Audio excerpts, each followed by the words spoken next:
The first remark I should make is that no one should think that things were much different at the time. If you like, what's happening these days, especially at election time, is no different from, let's say, the immediate post-independence and some years afterwards.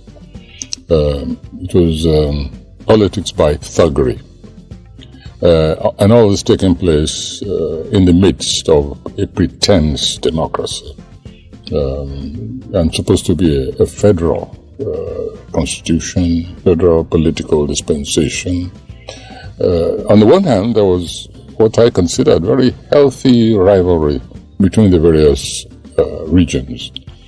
So there was progress because it was creative rivalry. But side by side, of course, as with all good things, there were the negatives. And it was in this atmosphere that the guerrilla theater was born. I extracted the small, shall we say, combat troop from the larger and more sort of methodical 1960 masks, the parent company, and we did all kinds of sketches. And let me stress this, the sketches that we performed at the time, especially the blackout sketches, before the blackout, and then all kind of variations of blackout. Those sketches were directed not just against the state, the government, but even against the people themselves, because very often, we all know this, till today, the people are very much, sometimes, very often in fact, their own worst enemy. They lay themselves open to be raped, if you like, by power. But I made an earlier remark. I said pretense democracy, pretense federalism. And this, now we come to using music as an instrument of combat. You had a situation where, under a democracy, a federal constitution, the center was closing down radio stations and even the one or two censoring television station which was coming out, quote-unquote, Western Africa at the time. We're talking actually about like Lagos TV being shut down, or OGTV being shut down by federal might, simply because that region was under the opposition, which of course permitted critical voices, statements, commentaries, propositions against the state government. And so you actually had the entire stations, regional station, being closed down. So that you had to look for stations which were sympathetic to whatever you were doing, and which were ready to take the risk of incurring the power, the ire of federal might.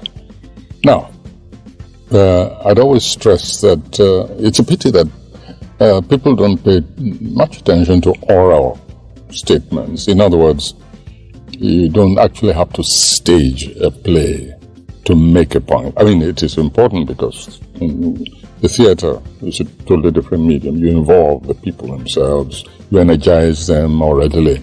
But if all else fails, the waxing, I think that's the expression, a record, is one way of penetrating through, of overcoming government strictures.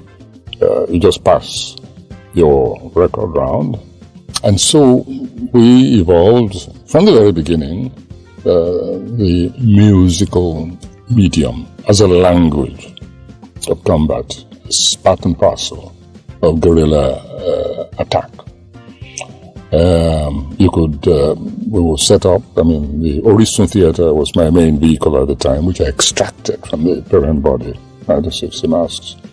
And we just, if something had taken place which was untoward, the next thing you'll find that guerrilla theatre, that unit, outside the House of Representatives at Onikon, during the riot scandal, for instance.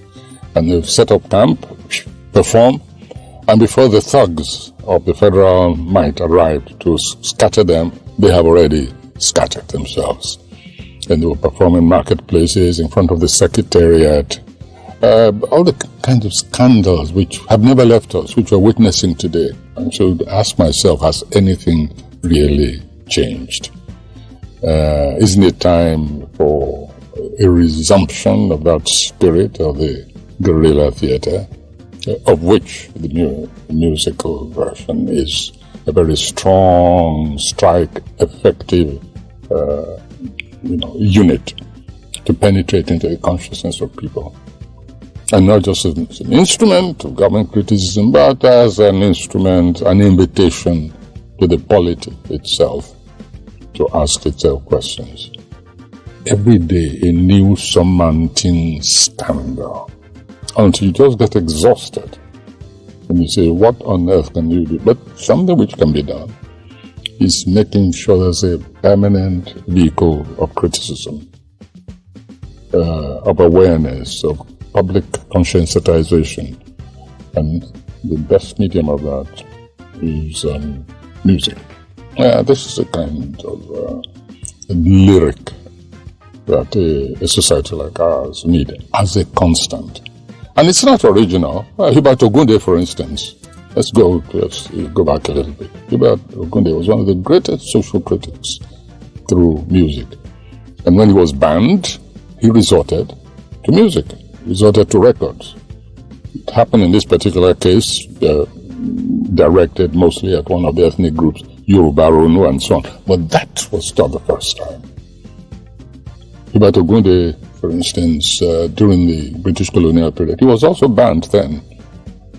He brought set events to music, strikes, the coal man strikes of the coal workers, miners strike of Enugu, women's rebellion. I mean, he used those are real treasures of social commitment, social activism. So that medium is always there. And as I said, it doesn't have to be images. So it's there's nothing mysterious about it.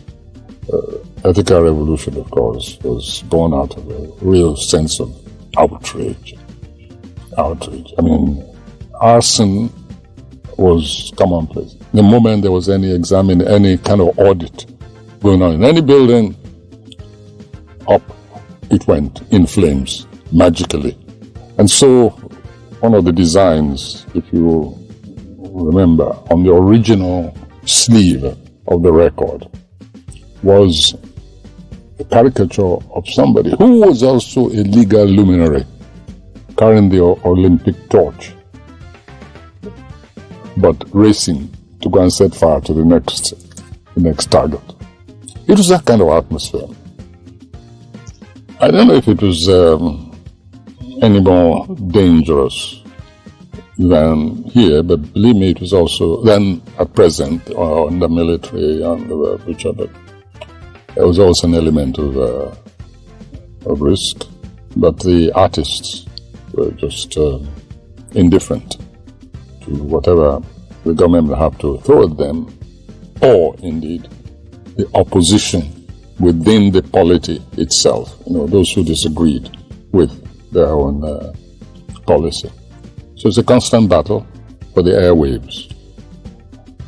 It's a pity, great pity, I will end on this note, that facility, which is now being augmented by modern technology, is being debased and degraded by the mindless and really illiterate and vile-minded people. I'm talking about internet, which has become a free-for-all for all kinds of mindless, often submental types. Be the first to comment. That should be the title of today's Communication of Resistance. Not to think, not to hold normal discourse, not to propagate genuine progressive ideas, but just be the first to comment. That should be the title of the next social activist record.